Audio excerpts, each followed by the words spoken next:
અરે તારીખ આજે 13 જૂન 2025 રોજના અનુક્રમમાં આપણે આ શ્રી રામાનુજાચાર્યકૃત વ્યાસસૂત્રનું શ્રી ભાષ્ય જે છે તે જોઈ રહ્યા છે. ગઈકાલે આપણે એક નવો મુદ્દો ચાલુ કર્યો. મહાપૂર્વ પક્ષ જે સાંકર વેદાંતનો સિદ્ધાંત છે એમાં કેવલ જ્ઞાન સ્વરૂપ બ્રહ્મ જ સત્ય છે, અન્વય સર્વ મિથ્યા છે, જેનું એક સૌથી ફેમસ સૂત્ર જે છે જગત મિથ્યામ નારાયણ સત્ય, એ આખું મિથ્યા નારાયણ સત્ય એ જે સાંકર વેદાંતનું સૂત્ર છે.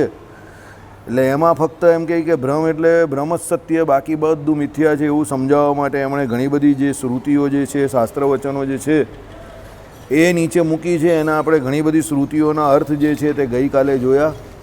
હવે એનાથી આગળ વધીએ કે ભાઈ બીજી જે શ્રુતિઓ જે છે તે બધી શ્રુતિઓના આગળ આપણે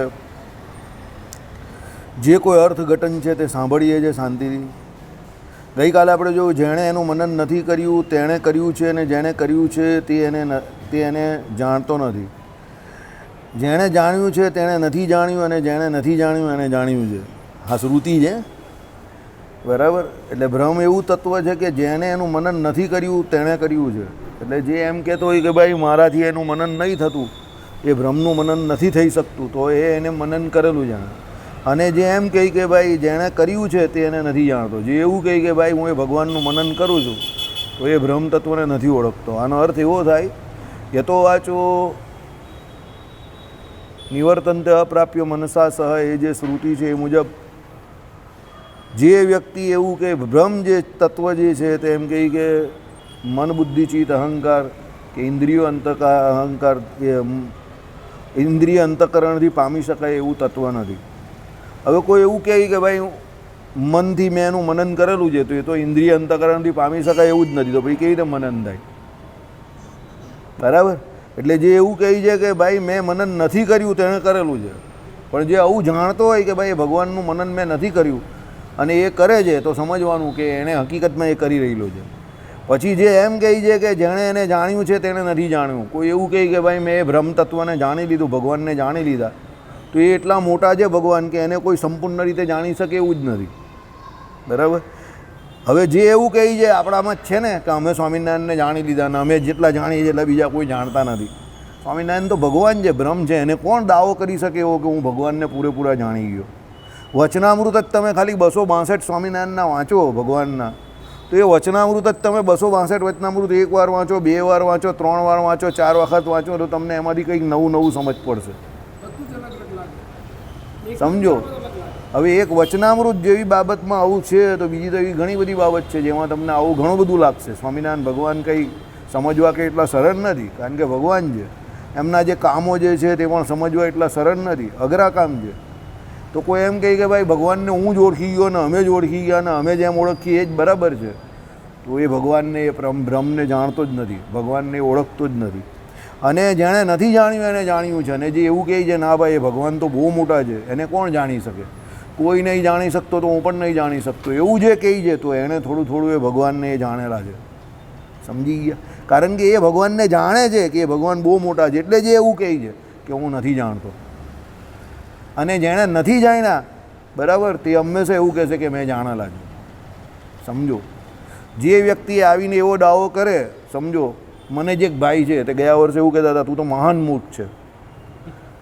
બરાબર. હા, મને એણે કહ્યું એવું કે તું તો મહાન મૂર્ખ છે. મેં કહું કે હા ભાઈ હોઈ શકે છે. હવે એણે એનો મંતવ્ય કહ્યો મને, તો મને એમાં કંઈ ખોટું પણ નહીં લાગ્યું પછી એટલું. સમજો. મને એના વાક્ય બધા યાદ રહી ગયા, પણ એમાં કંઈ ખાસ ખોટું નહીં લાગ્યું, કારણ કે મેં એના જીવનનો જે અનુક્રમ જોયો, તો એના જીવનના અનુક્રમ પરથી મને એવું જ લાગ્યું કે એના જેવા વ્યક્તિ મને એવું કહી શકે છે. સમજો, મારી વાત સમજો. આઈડિયા આવ્યો?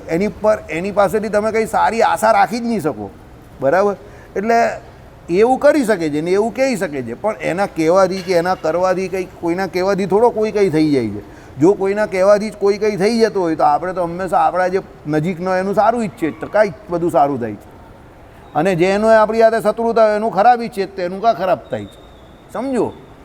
એટલે એમાં એવું છે કે તમારી જેટલી સંકીર્ણતા છે તમે એટલા ભગવાનને પણ સંકીર્ણ સમજો છો, એટલે ભગવાનને નહીં ઓળખી શકતા. તમારી જ્ઞાન શક્તિ જેટલી પહોંચેલી છે એટલી એ દ્રષ્ટિથી, તમારી વ્યવહારિક દ્રષ્ટિથી જ તમે સામેવાળાને પણ તોલો છો. પણ એકચ્યુઅલી એનાથી પેલો વ્યક્તિ કંઈ બહુ દૂર હોઈ શકે, એટલે તમારી સમજણની બહુ દૂરનો વ્યક્તિ હોઈ શકે. એવું જરૂરી થોડું જ કે તમે સમજો છો એવો જ હોઈ શકે, બરાબર?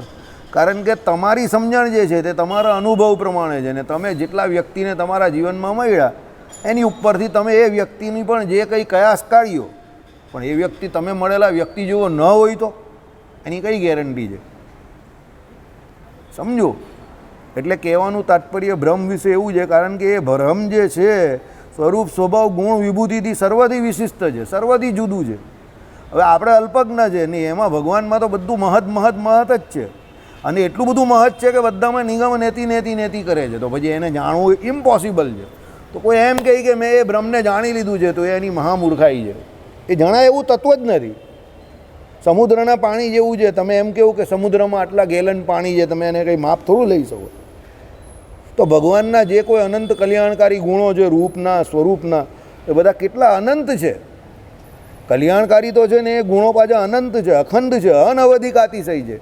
તો એ ભગવાનને તમે કેવી રીતે ઓળખી શકવાના? એટલે જે આવી રીતે કહીને અનવધિક અતિશય કે અનંત સત્યમ જ્ઞાનમ અનંતમ બ્રહ્મ એમ કહીને એવું જે કહે છે, ના ભાઈ એ બ્રહ્મ કંઈ જાણી શકાય એવું નથી, એને તો ખાલી નમસ્કાર થાય, પ્રાર્થના થાય ભગવાનને કે તમારા દ્વારા જ તમારી ઓળખાણ થઈ શકે એવું છે. જે આવું કહે છે તો એ થોડો ઘણો એ બ્રહ્મ તત્વને જાણે છે.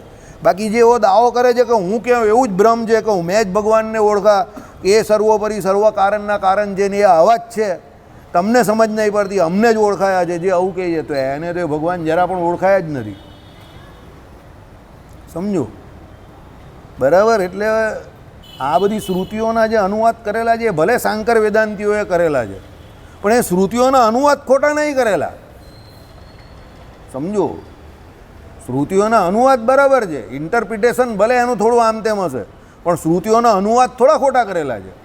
હું એટલે કહું છું કે ભાઈ અદ્વૈત વેદાંત સ્વામિનારાયણ ભગવાનને વેદાંત તરીકે ભલે માનીએ ન હોય, પણ અદ્વૈત વેદાંત એવું વેદાંત પણ નથી કે જે હાવ ફેંકી દેવા જેવું હોય. પેલા કોલ મત કે શક્તિપંથીઓના જે મત છે, કોલ મત જે કયો તે, પછી પેલો બીજો એક મત જે પરશુરામ મત પણ એક છે બીજો, એવા ઘણા બધા મતો છે જે અતિશય ત્યાજ્ય છે. જૈન મત તો નાસ્તિક છે, પછી તમને કહું કે બૌદ્ધનો મત છે તે, તો આ બધા મતમાં કંઈ નથી. પણ શાંકર વેદાંત કંઈ એવું નથી કે જેના વિશે તમે કંઈ ચર્ચા જ નહીં કરી શકો, કે જે હાવ ત્યાજ્ય હોય.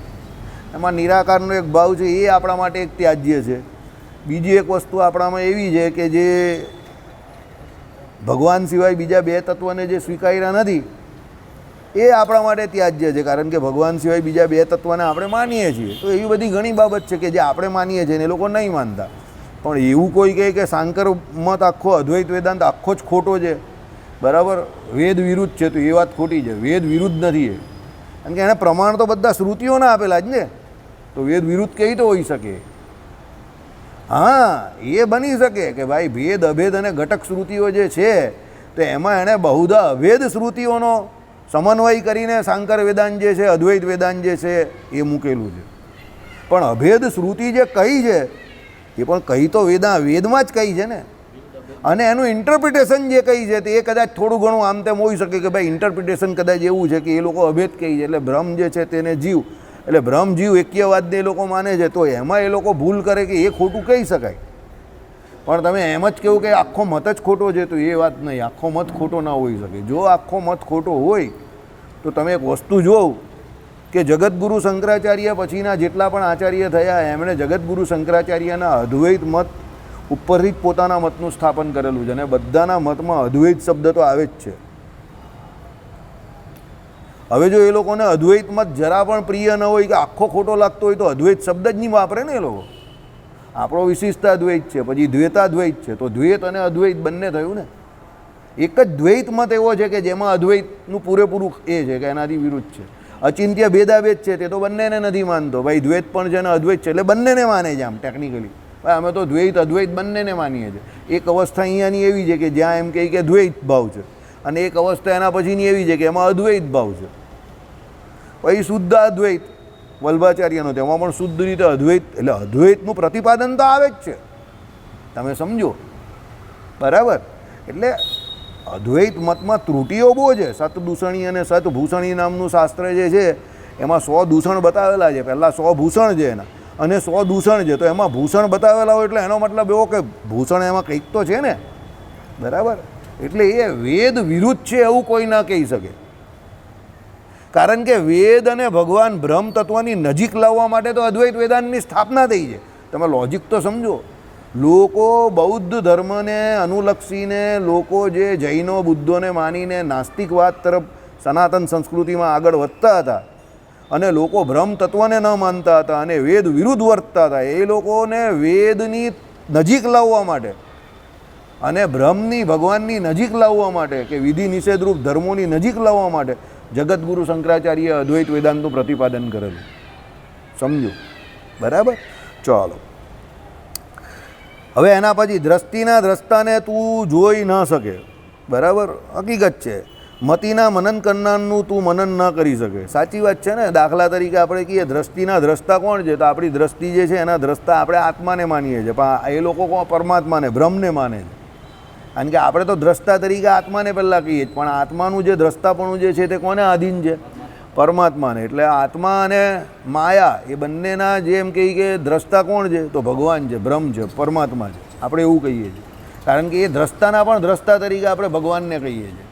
ત્યારે દ્રષ્ટિ અને દ્રષ્ટા એ બંનેના દ્રષ્ટા આપણી દ્રષ્ટિએ ભગવાન. એટલે ક્ષેત્રજ્ઞ અને ક્ષેત્ર, બરાબર. ક્ષેત્ર એટલે આ માયા અને એનું ક્ષેત્રજ્ઞ કોણ? જીવાત્મા. પણ એ બંને ક્ષેત્રજ્ઞ અને ક્ષેત્ર એટલે આત્મા અને માયા એ બંનેના ક્ષેત્રજ્ઞ કોણ પાછા? ભગવાન પોતે. હવે આપણે આવું માનીએ છીએ, પણ એ લોકો એવું નહીં માનતા. એ લોકો શું કહે છે કે એ દ્રષ્ટિના દ્રષ્ટા તરીકે જે બ્રહ્મ છે તે જ છે, તેને તું જોઈ શકતો નથી. એટલે એ શું કહે? તું જોઈ શકતો નથી. પાછા તું કે એ લોકો તો દ્રષ્ટિને તો તું કોણ પાછો?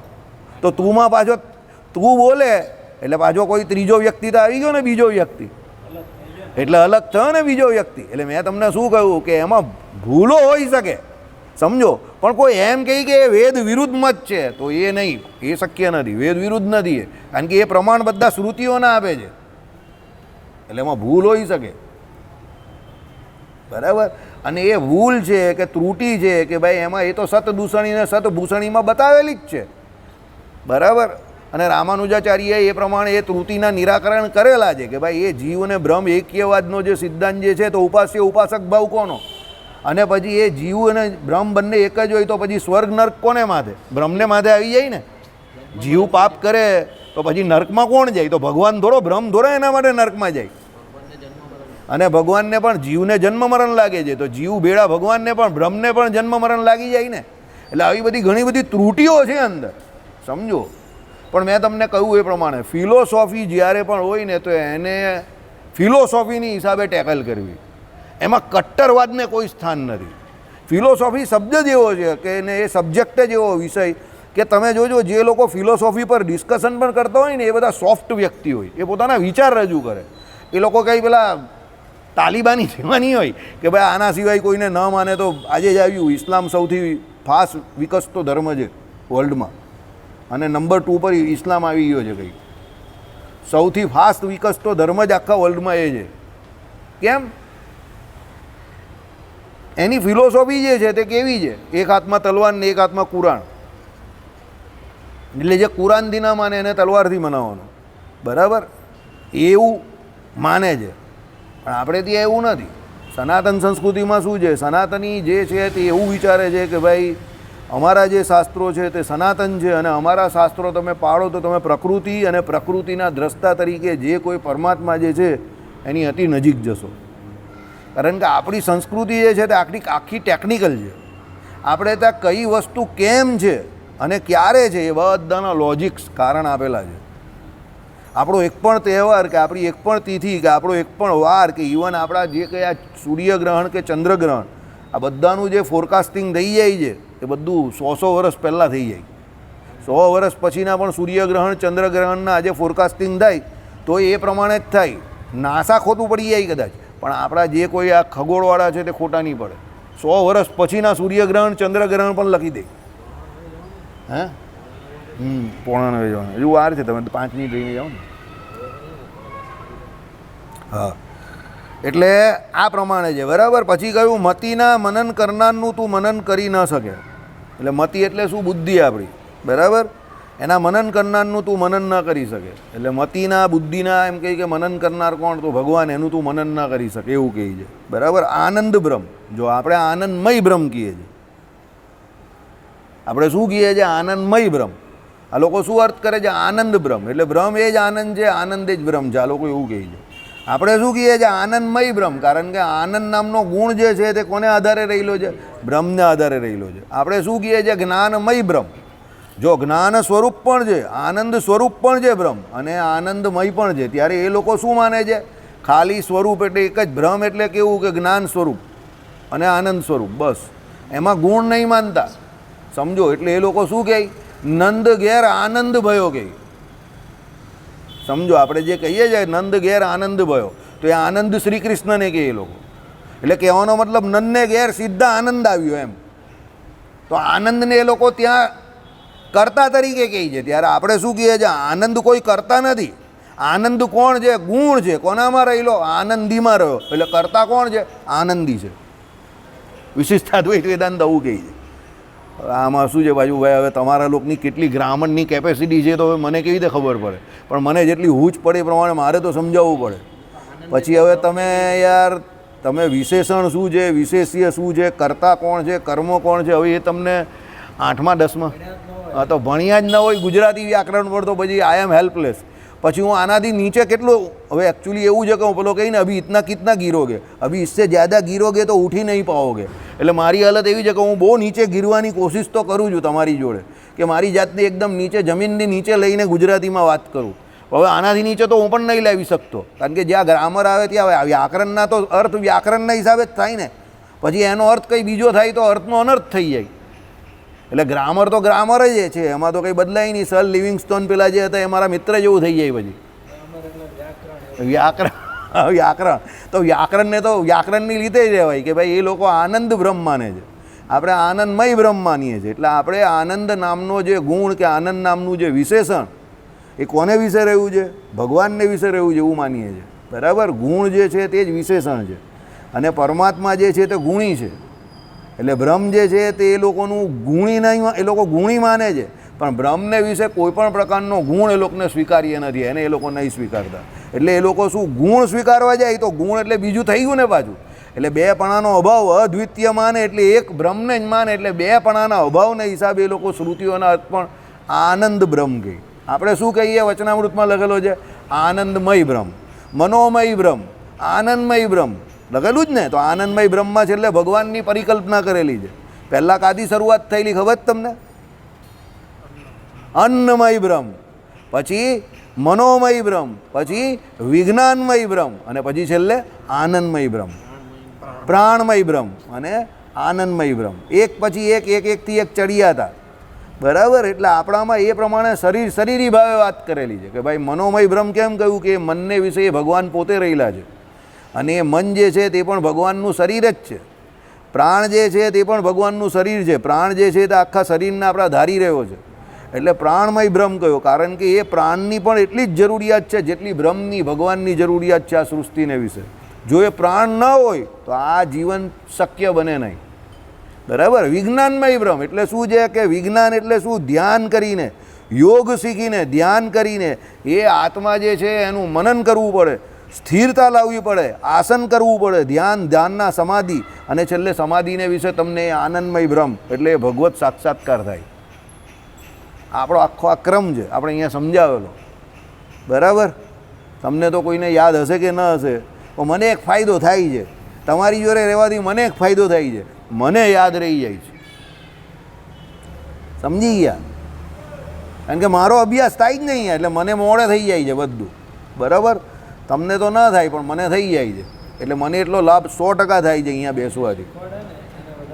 વધારે યાદ રહી જાય, કારણ કે એનો ફોકસ હોય ને.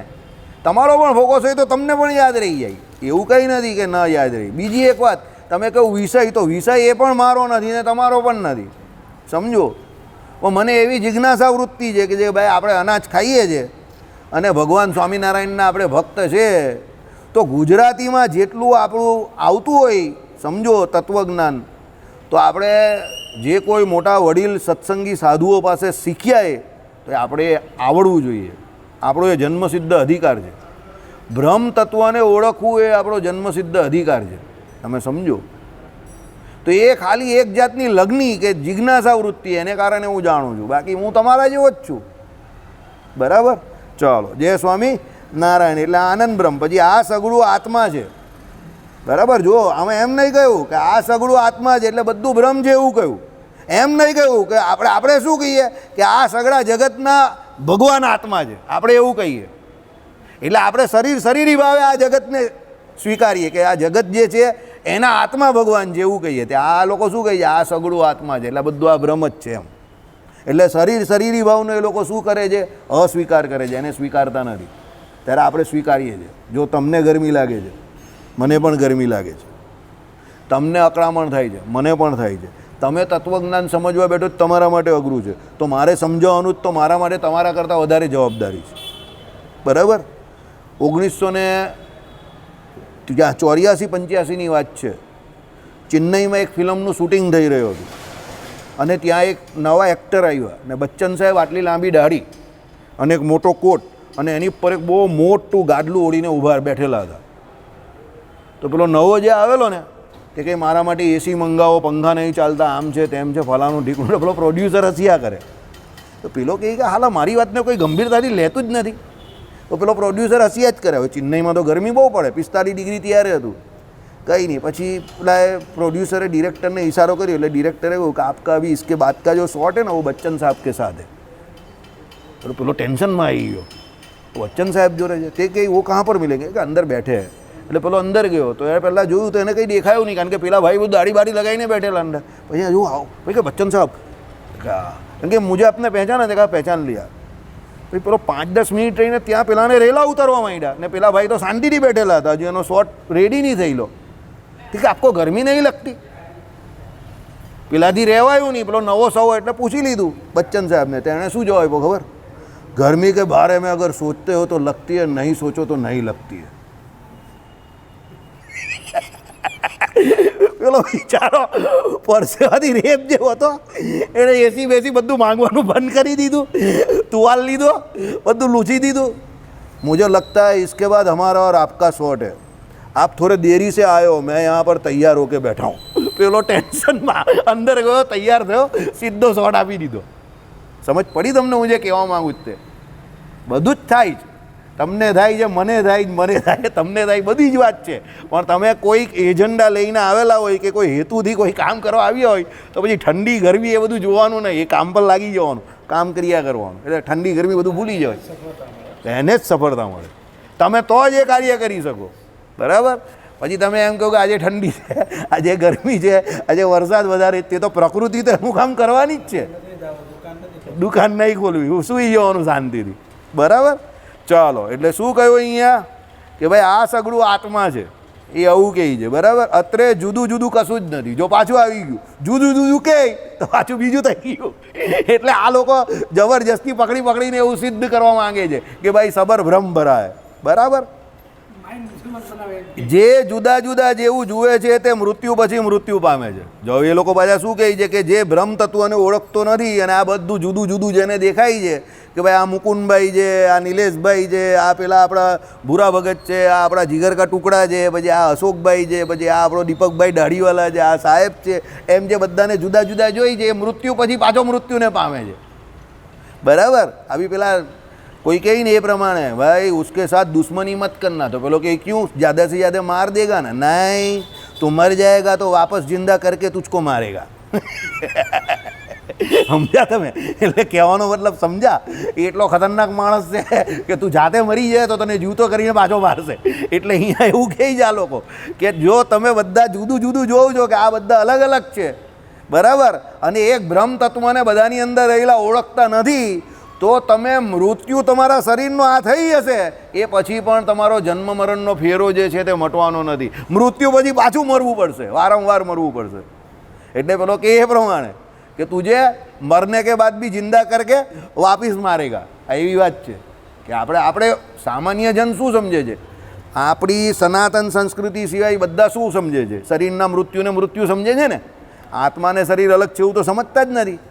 પણ આ લોકો એનાથી પણ આગળ કહે છે કે ભાઈ શરીરના મૃત્યુને મૃત્યુ સમજે છે એ તો શરીરવાદી છે. ચાલો, પણ અમે તો એવું કહીએ છીએ કે જે એક બ્રહ્મને બધે જોતો નથી એ પણ એમ કહી કે બ્રહ્મની અંદર આ બધામાં બ્રહ્મ નહીં જોતો એટલે બધામાં જુદું જુદું જોઈ છે, એ પણ મરીને મૃત્યુને જ પામે છે અને પછી પાછો મૃત્યુ પામે છે. એટલે કહેવાનો મતલબ એના જન્મ મરણરૂપી ફેરો જે છે, સંસાર જે છે તેનો ટળતો નહીં. તમને પહેલાં એટલે આપી દીધું કે તમે પ્રોસીડ કરી શકો. બરાબર, સમજી ગયા? આઈડિયા આવી ગયો? બરાબર. એટલે આ અદ્વૈત વેદાંત છે એટલું સરળ નથી, પણ ધ્યાન આપો તો સરળ છે. ગરમી के बारे में अगर सोचते हो तो लगती है, नहीं सोचो तो नहीं लगती है. ચાલો આગળ. એટલે શું કહ્યું? જેને સગળું આત્મા થઈ ગયું છે તે શેને સાવતી જુએ, શેને સાવતી જાણે. બરાબર. હવે જેણે બધું જ ભ્રમ દેખાય છે, સબર ભ્રમ ભરાય, અને એના માટે બધે ભ્રમ જ દેખાય છે, તો એને બીજું કંઈ જોવાની જરૂર જ કા છે? શા માટે જુએ? બરાબર. એટલે શું એ સે સાવતી જુએ, શેને સાવતી જાણે, અને એને જાણવાની પણ કા જરૂર છે? જોવાની પણ જરૂર નથી, તેને જાણવાની જરૂર નથી, કારણ કે એને બધે ભ્રમ દેખાય જ છે. અને ભ્રમ દેખાતો હોય તો બીજું જાણવાની કોઈ જરૂર જ નહીં, કારણ કે બીજું જાણીને દુઃખી થવા જેવું છે ને. સમજો, અમુક માસ્તર બહુ હોશિયાર હોય, અમુક મુદ્દા એ લોકો અમુક હદ સુધી જ ભણાવે, પછી શું કહે કે પરીક્ષામાં આટલું લખીને ચાલ્યા આવજો, તમને માર્ક મળી જશે. પછી છોકરાઓ કહે સાહેબ આની આગળ, એમ કે આની આગળ છે પણ હું તમને સમજાવીશ ને, તમે કન્ફ્યુઝ થઈ જશો. એટલે તમે શું કરો, આટલું સમજીને લખીને ચાલ્યા આવજો. પછી તમે મોટા થાઓ અને 2 ધોરણ આગળ જાઓ, પછી એમાં પેલા બીજા સાહેબ આવે તે ત્યાંથી શરૂ કરીને સમજાવે તો તમને પાછી વધારે સમજણ પડે, કારણ કે તમે 2 ધોરણ આગળ ગયા ને, તમારી ઉંમર વધી, મેચ્યુરિટી આવી. આઈડિયા આવી ગયો? એટલે આમાં આવું છે કે ભાઈ તમે બ્રહ્મને જ બધે જોઈ રહ્યા તો ભાઈ બીજાને જાણવાની કે જોવાની જરૂર જ કા છે? મેઇન તો ભગવાન છે. બરાબર. એટલે આ શ્રુતિઓ કહે છે, અદ્વૈતીઓ પોતાનો મત રજૂ કરે છે, પણ શ્રુતિ તો સાચી જ છે ને. બરાબર. ચાલો. વિકાર એ તો માત્ર વાણી વડે ઊભો થયેલો છે, એ તો ફક્ત નામ માત્ર છે. મૃતિકા એ જ સાચી વસ્તુ છે. બરાબર. સમજો, માટી જે છે કે સોનું જે છે, તો માટીમાંથી તમે અલગ અલગ પ્રકારના વાસણો બનાવ્યા, અને વાસણો બનાવ્યા ત્યારે એ બધા વાસણોના અલગ અલગ નામ થયા કે ભાઈ તમે એક માટીમાંથી તમે શું બનાવ્યું? તો તબેથો બનાવ્યો, તાવડી બનાવી, તપેલી બનાવી. બરાબર. જે કંઈ અલગ અલગ વાસણ બનાવ્યા તો ત્યારે એના નામ શું રહ્યા? તપેલો છે કે તાવડી છે કે ભાઈ જે કંઈ છે તે ત્યારે એનું નામ રહ્યું. પણ એકચ્યુઅલી જ્યારે એનું નામ તપેલી છે કે એનું નામ તાવડી છે કે એનું નામ તબેથો છે, કરછો છે, જે કંઈ છે, ત્યારે પણ અંદર માટી તો રહેલી જ છે. પહેલાં માટી હતી, જ્યારે તમે એમાંથી તબેઠા બનાવ્યા કે તપેલી બનાવી કે બીજું જે કંઈ પણ બનાવ્યું ત્યારે પણ અંદર માટી તો છે જ, અને જ્યારે એ બધું ભાંગી તોડીને નવરું કરી નાખશો ત્યારે પણ પાછી એ શું થઈ જશે? માટી થઈ જશે. એટલે કહેવાનો મતલબ શું છે કે ભાઈ માટી જે છે તે તો માટી રહેવાની જ છે. એટલે ભ્રમ જે છે તે તો ભ્રમ છે જ. અત્યારે આ જે ઉલકાઈ લેજે તું, પણ અત્યારે જે આ સ્થિતિ અવસ્થામાં આ બધા જુદા જુદા દેખાય છે, બાકી પાછા એમ કંઈ બધા ભ્રમ જ છે. કોણ કહી જાવ? અદ્વૈત વેદાંત. હવે આપણે શું કહીએ તે સાંભળો. આપણે એવું માનીએ છીએ કે ભાઈ અત્યારની અવસ્થામાં હોય કે પછીની અવસ્થામાં જીવાત્મા અને પરમાત્મા બે અલગ જ છે. હવે આપણે શું માનીએ છીએ કે ભાઈ અત્યારે જીવ જે છે એની અંદર પરમાત્મા રહ્યો છે, અને પ્રલયકાળને વિશે પણ એની અંદર પરમાત્મા તો રહ્યા જ છે. તો એ પરમાત્મા જે છે તે એક જ છે, પણ એ જીવ જે છે આપણે બધા તે અલગ અલગ છે. સમજી ગયા? એ પરમાત્મા તો આપણી અંદર રહ્યા તે એક જ છે, એવું તો વિશિષ્ટા દ્વૈતી પણ માને છે, પણ આ જીવ આપણે બધા જે છે તે અલગ અલગ છે. બરાબર. કે ભાઈ તમે અલગ, હું અલગ. કેમ એવું? કે આપણે સૃષ્ટિકારે જે કંઈ કર્મ કરશું એના ફળ સ્વરૂપે આપણી આની આગળની ગતિ થશે. બરાબર. એટલે કહેવાનો મતલબ શું છે? સમજો કે આપણી આગળની ગતિ માટે જવાબદાર કોણ છે? અત્યારના આપણા કર્મો. અને આપણા જે કર્મ હશે જીવના એ પ્રમાણે અંદર અંતર્યામી પણ રહેલા પરમાત્મા આપણે ફળ આપશે. આઈડિયા આવી ગયો?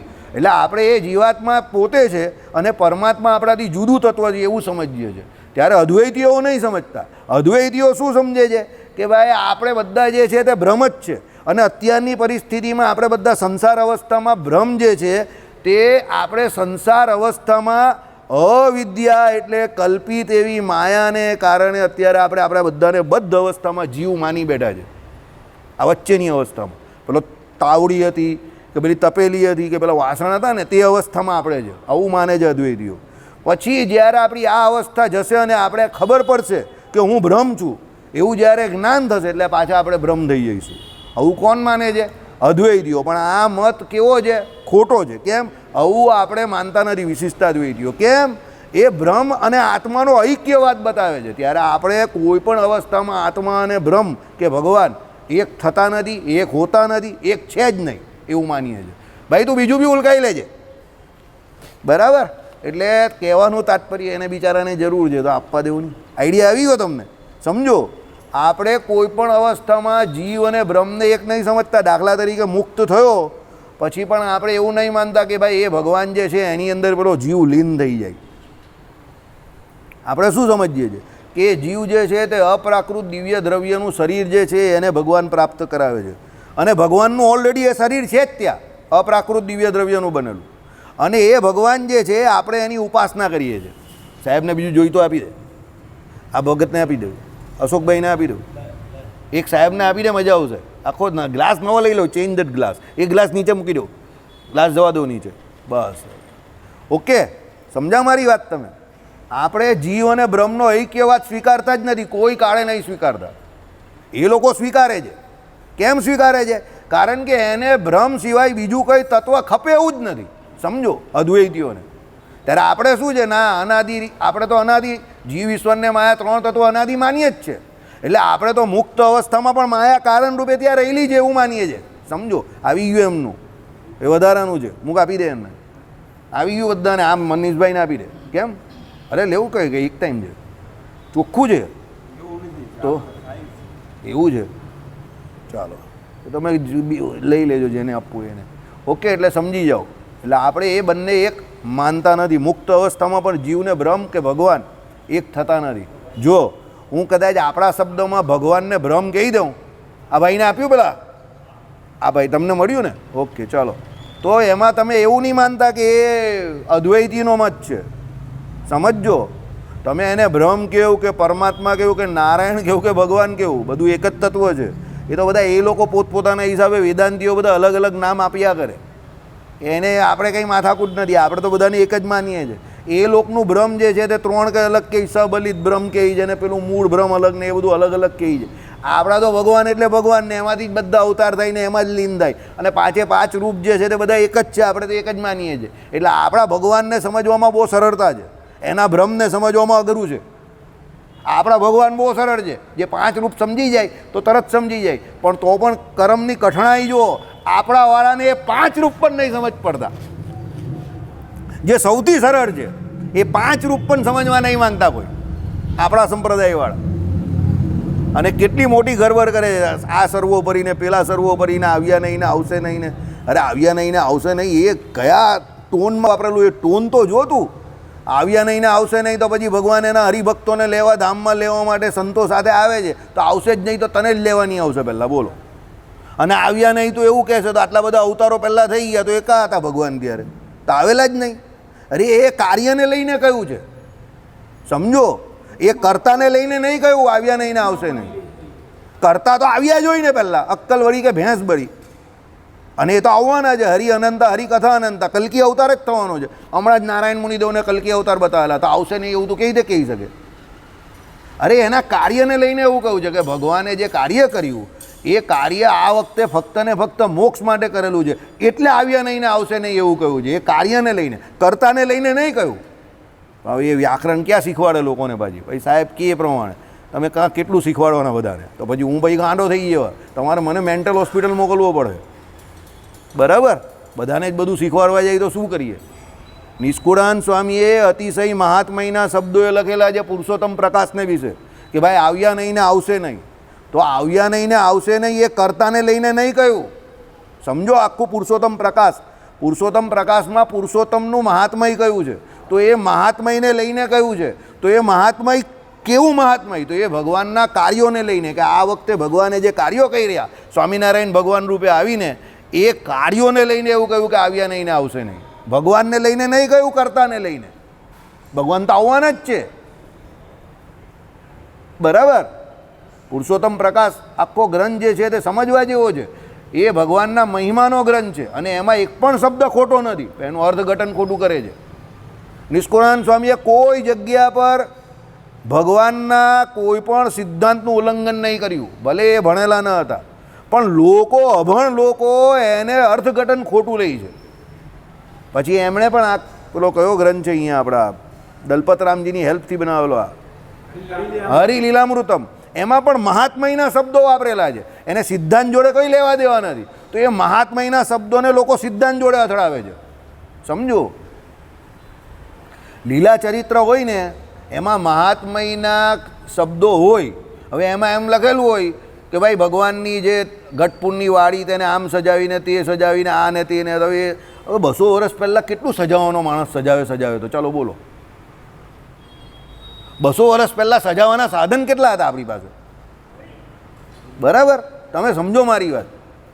અત્યાર જેટલા થોડા આધુનિક સાધન હતા, પણ હવે એક કવિને કે લેખકને એવી છૂટ આપેલી છે અને એ પ્રમાણે એ લખતો હોય. બરાબર, પણ એ મહાત્મયને લઈને લખ્યું હોય, એને કંઈ ખોટું પણ ન લખ્યું હોય. એ સમયને અનુલક્ષીને, એ સામાન્ય ઘટનાઓને અનુલક્ષીને જે એ ઘટનાનું શાસ્ત્રમાં વિવેચન કરેલું હોય, તો એ ઘટના જે છે તે વિશેષ ઘટના બતાવેલી છે. એટલે એ ઘટનાને લઈને જે એનું વિવેચન કરેલું હોય એ બહુ પાવરફુલ કરેલું હોય, પણ એને અત્યારની ઘટના જોડે નહીં સરખાવવાનું. અત્યારે તો જમાનો કાનો કાં નીકળી ગયો. કંઈ સમજ પડે છે હું જે કહેવું છું કે બાઉન્સર જાય જ બોલ, બાઉન્સર ગઈ ને, ચાલો જવા દો. જય સ્વામિનારાયણ. શ્રીપતિમ શ્રીધરમ સર્વદેવેશ્વરમ ભક્તિધર્માત્મજમ વાસુદેવમ હરે માધવમ કેશવમ કામદમ કારણમ શ્રી સ્વામિનારાયણમ નીલકંઠમ ભજે.